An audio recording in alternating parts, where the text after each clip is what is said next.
आता एक मोठी बातमी समोर येते। तुळजाभवानी देवीला चॉकलेटचा हार अर्पण करण्यात आलाय। देवीला चॉकलेटचा हार घातल्यानं वाद होण्याची शक्यता आता वर्तवण्यात येते। मंदिराच्या कायद्याचं उल्लंघन झाल्याचा आरोप यावेळी करण्यात येतोय। चॉकलेटचा हार घातल्याचा व्हिडिओ सध्या सोशल मीडियावर चांगलाच व्हायरल होतोय। त्यामुळे मोठी बातमी आता समोर येते। तुळजाभवानी देवीला चॉकलेटचा हार अर्पण करण्यात आलाय। देवीला चॉकलेटचा हार घातल्यानं आता नवा वाद निर्माण होण्याची शक्यता आहे।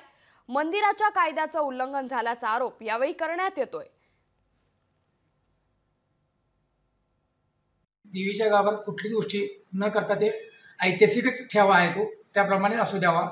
मला जे काही सजवायचं जे काही घालायचं असेल ते देवीच्या 14 दरवाजाच्या बाहेर घालावं ह्या माध्यमातून सांगतो। कारण अशा कुठेतरी चुकीची पद्धत पडत चाललेली आहे। जिल्हाधिकारी साहेबांनी याच्यात तात्काळ याच्यावर काहीतरी निर्णय घ्यावा आणि देवी देवळी कवायतीमध्ये कलम 36 अंमलबजावणी करावी।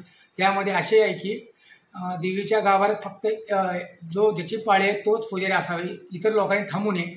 त्याची अंमलबजावणी अजूनपर्यंत होत नाही। ते केल्यानंतर बरेच गोष्टी थांबल्या जाईल। या माध्यमातून मी जिल्हाधिकारी साहेबांना विनंती करतो की हे तात्काळ थांबवावे।